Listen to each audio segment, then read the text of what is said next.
Most jiu-jitsu athletes, fighters, grapplers, and martial artists in general are lifting either completely wrong or even worse, they're not lifting at all. A lot of martial artists and guys that like to just grind on the mats correlate sweating and getting beat up with improving their performance, but it's not how you build strength or power or endurance that lasts long on the mats. In order to build longevity for the sport, you gotta do things smart. If you don't know me already, my name's Coach Brandon. I am just a fitness coach who's lost 100 pounds. I've fought MMA, and I'm a Brazilian Jiu-Jitsu purple belt, and I help grapplers and martial artists become the strongest versions of themselves. And in this video, we're gonna cover the 5 most important principles that every combat sports athlete needs to understand about strength training, so you can stop wasting time and start training like an athlete and perform better on the mats. Not like a bodybuilder, not like a power lifter, but something that's actually going to help you dominate on the mats and just feel better for life in general. Principle number 1 is progressive overload. Now, if your training looks the exact same week after week after week, your body has no reason to adapt. Progressive overload just essentially means doing a little bit more than last time. So that could be more weight, that could be more reps, more sets, just having stricter, better form, more time under tension for the rep, or less rest periods. And the key is overload doesn't mean like max out every single session. You could end up injured or just kind of biting off more than you can chew, or even too sore to train jiu-jitsu at all, and the next day. So instead, I want you to just kind of think of it as making micro progressions with the progressive overload. So maybe one day in, you go in and you do 100 pounds, and then the next time you come to that a week later, you do 105 pounds, or you do an extra rep, or you get a little bit tighter with your form. You move the same weight even faster, more explosive. That's what real progress looks like from progressive overload. It's teaching your body to handle more force under having the control with that. And that's exactly what translates to controlling an opponent in jiu-jitsu, to better takedowns, having stronger frames, heavier top pressure if you're a heavy pressure passer. It's important to understand these strength principles so you can apply them to your game. Principle number 2, movement patterns over muscle groups. Now, combat sports athletes don't need to train chest day, arm day, leg day, back day like a bodybuilder does. I want you to think of training key fundamental movements that are going to appear in grappling, because your body doesn't just fight in isolation style movements in muscle groups. You got to really think of these main patterns. These are the patterns I want you to think of: push, pull, hinge, squat, carry, and rotation. All of these movements will appear in a grappling scenario. So every time you're moving on the mat, bridging, framing, shooting, posting, all these kinds of things, it's a combination of those movements. So instead of thinking biceps, think, pulling strength. Instead of thinking legs, I want you to think hip drive, keeping things stable, being in top position. This is how you train like an athlete, not just a bodybuilder pretending to be an athlete. Bodybuilding is great, has some awesome principles we can carry over, but if we're getting in the zone with combat, we got to think of things a little bit more intelligently for our body's safety. Principle number 3, the speed strength continuum. So here's where 90% of fighters get it wrong. They either lift too heavy and slow, or just too light and too fast, not enough weight. And the key is you got to be able to mix both. Think of it like a little bit of a spectrum. On one end, you got max strength. Think heavy deadlifts. On one end, you're maxing out heavy deadlifts, squats, presses. On the other end, it's speed strength. So explosive med ball throws, kettlebell swings, jump squats, plyometrics. So there's heavy, heavy, heavy, and quick, quick, quick. When you combine both and you train both, your nervous system actually learns how to produce force fast, and that's how you hit harder, shoot faster, bridge, escape when you need to. The power will be there when you need it, for like a wrestling scramble.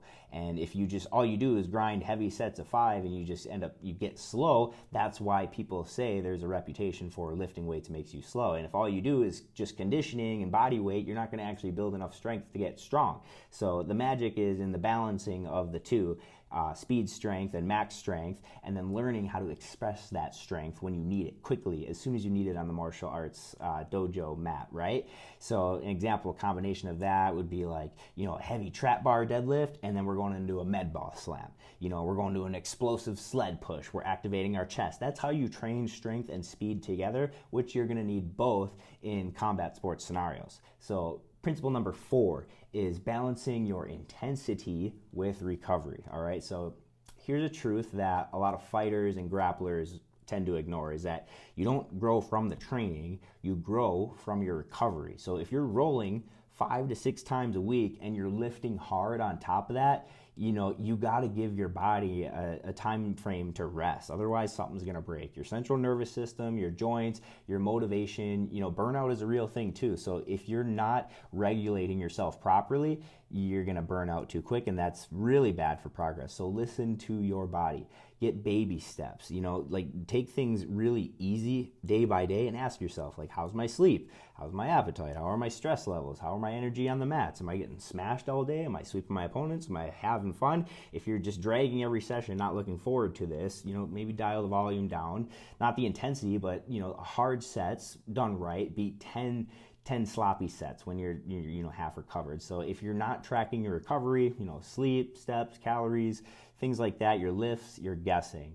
And guessing leads to burnout. So if you want to see results, it comes from clarity, and you cannot measure what you do not manage. So train hard, recover hard, keep track of everything that's basically in your zone and locus of control. Principle number 5 is training with sport-specific goals in mind. So lifting should serve your sport.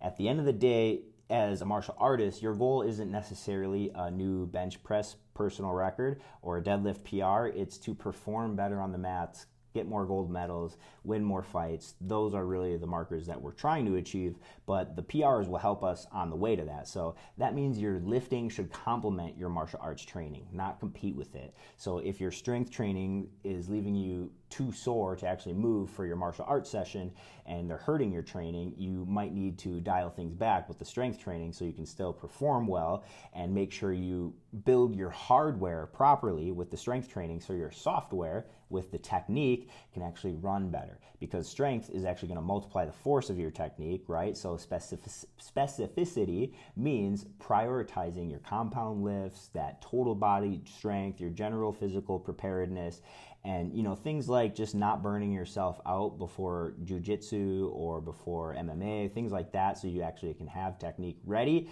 It's very important to make sure that we are training with our sport in mind. One thing that I like to do, if you are trying to balance the two, if you're trying to balance your heavy weight training and you're trying to balance your martial arts class, I like to do my heavy weight training first, so I can just zap all my muscles. I'm doing all of my strength training, getting all of my training in, and then I'm doing jiu-jitsu after. The reason being is because without my strength anymore, because I used it all at the gym, I am going to rely solely on technique, right? However, be careful with this, because you can be a little bit more prone to injury if you just train to failure, right? And you're a little bit fatigued and you go right into some sparring, you can be a little bit more prone to injury. So you got to be a little bit careful with this.